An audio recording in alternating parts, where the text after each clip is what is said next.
Kyrie Irving is likely not going to be playing any home games with the Brooklyn Nets this season as he refused to get the vaccination, and New York has a mandate that anyone going to a public event has to be vaccinated. So that is a predicament. Now, I'm not going to go into the politics of this situation.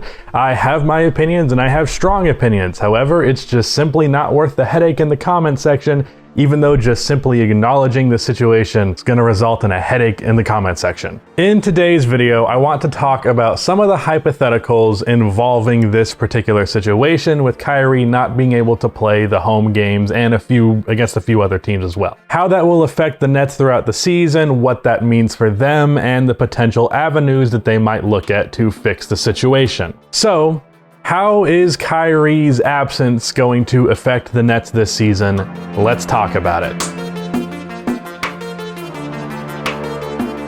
Before I continue on with this video, about half of the people that watch these videos are not subscribed, so if you fall into that 50%, then please subscribe. Also drop a like on this video. It only takes 1 second and makes a massive difference. There's a reason YouTubers ask you to drop a like. It really helps. So there's really 3 main scenarios here, and one that has a scenario within the scenario. One is the Nets play it as it is. Kyrie does not play home games, as well as misses games against teams like Toronto, Golden State, and New York. 2, New York eventually lifts the mandate, and come playoff time, Kyrie is good to play home games. And the third is that they trade Kyrie Irving, and this is the one that has a scenario within it because they could trade Kyrie as any other trade would go down, or Kyrie could threaten retirement, and that drastically reduces his trade value to where you get like nothing back if you even do move him. So for the first scenario, which is essentially the Brooklyn Nets don't really interfere with the situation at all, they just kind of live with it and ride the wave as it goes along. Well, first of all, is Kyrie Irving not playing half of the season even that abnormal for Kyrie Irving's injury history?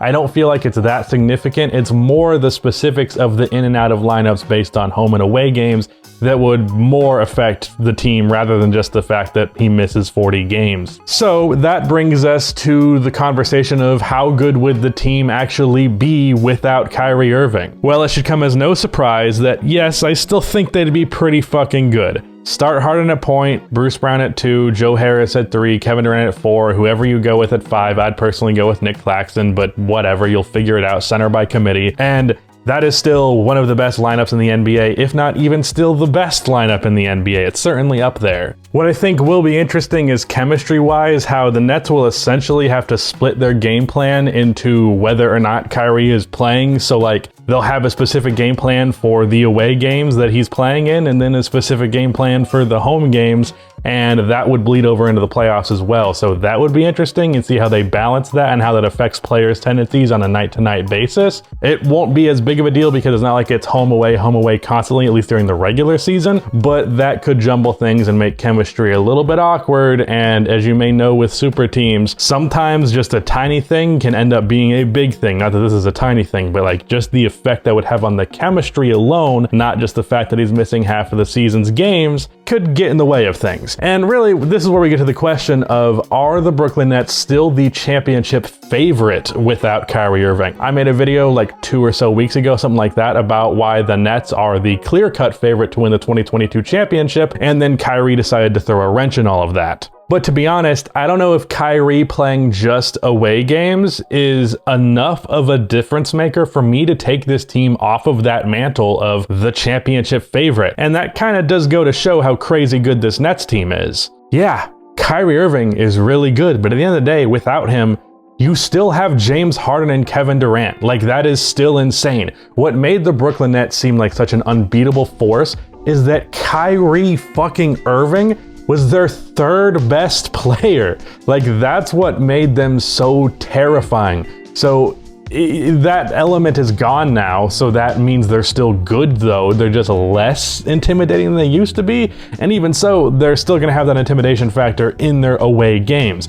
Kyrie is like bare minimum, like, I don't know, the 18th best player in the league. I feel like if you have him ranked any lower than that, you're getting into some ridiculous territory. I would definitely rank him a good bit higher. But bare minimum, he's inside the top 20, and you had 2 top 10 players and a top 20 player. That's what made them so terrifying. So losing the least impactful star of their team, the least important star of their team, definitely has an effect, but I think it just goes to show how ridiculously talented Brooklyn is, that it's not as big as you typically would losing someone of his caliber. One of the things that I actually think is ironic about this whole situation is assuming that they do just play it straight and it transpires as it looks like it might, then essentially home court advantage is like a bad thing for the Nets, and I wonder if they would even go as far as to like tank the season to get like the 5th seed in the conference, just because if you presumably match up where you don't have the home court advantage in every series, and at least Kyrie can play 4 games in a series instead of 3. So that's certainly an interesting situation to balance, because home court advantage is good, but having Kyrie there is also good. This is some unprecedented weird shit. Can we just say that? Like, this is what the fuck? So in terms of the results of if they just kind of ride it out, I think the Nets are still the championship favorites, even if Kyrie plays like 40% of his games.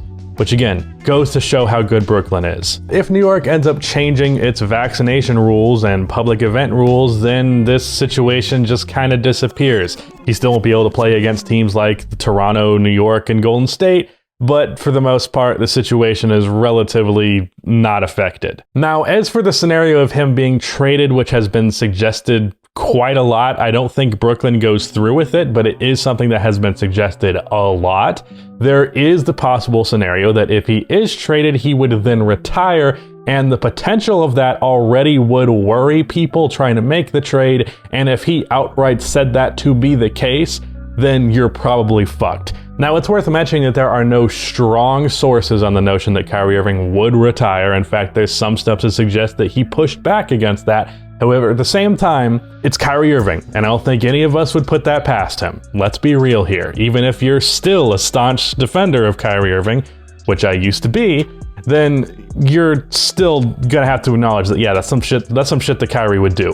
So assuming that is a valid fear on top of the baggage that already comes with Kyrie Irving, which I previously would have dismissed as over-exaggerated, but here we are now, it would definitely make trading him rather difficult, if not impossible. Now, maybe I could see a world where a team trades for him trying to call his bluff. Maybe if it's a contender level team, they'd hope they could keep him happy enough to actually play with the team. But you're definitely treading on thin ice with that one. Hell, maybe a team would use it as like a salary dump, because like trade a bad contract to the Nets, who's at least somebody for them, and then Kyrie retires and then you suddenly cleared $35-45 million in cap space. It's a GM hack right there. Also, if you got to the point where Kyrie has to publicly announce that he will retire if traded, that means you've essentially gone to a point where there's definitely internal turmoil. Like, if he has to say that publicly, some conversations, and not good ones, have been had. So that's already going to put a wrench into everything and make the chemistry weird. And it's like this big weird distraction, and that's not a good thing. Now, presuming he is traded with him making it clear that he will not retire with whatever team he is traded to, then there is potential of like a Ben Simmons trade, which I think is something that people have talked about, and I think is a good fit for both sides. Sixers get that shot-creating guard who fits better with Joel Embiid, and Ben Simmons, I think, really fills a lot of the holes that the Nets have, and I think the Nets fill a lot of the holes that Ben Simmons has. This sounds really dirty, but you get what I'm saying. Like, Ben Simmons can be the defensive facilitator on that team, probably even play fucking center for them. They might as well. They're playing Blake Griffin there. He helps their defense. He fits well within their offense because of all the floor spacing, good roll man. You know, I think that's a good fit, and it works out. Obviously, I'd rather have Kyrie Irving, but, you know, this situation has presented itself. Or if they got back some other, like, lower tier guard that's not quite as good as Kyrie, but, like, I don't know, like a Malcolm Brogdon caliber guy, then that scenario also, I still believe the Nets are the championship favorite. But overall, if I was Brooklyn, I think I've made it pretty clear now that what I would do is I would just ride the situation out. Really, either 3 different things happen. Kyrie gets vaccinated from the pressure to do so. 2, New York gets rid of that mandate, at least around playoff time. Or the third thing happens, and you just kind of ride it out for this year, and I still think you're the championship favorite, as crazy as that is to say. So if I'm Brooklyn, I'm just riding this one out. This whole situation is very weird. I never thought I'd be making a video talking about the consequences of a player not getting vaccinated and how that affects an NBA championship. But here we are. This is the life we live now. Shout out to Rudy for editing this video, but that is the end of this video. Please be sure to like and subscribe for more NBA content like this, and cue the outro music.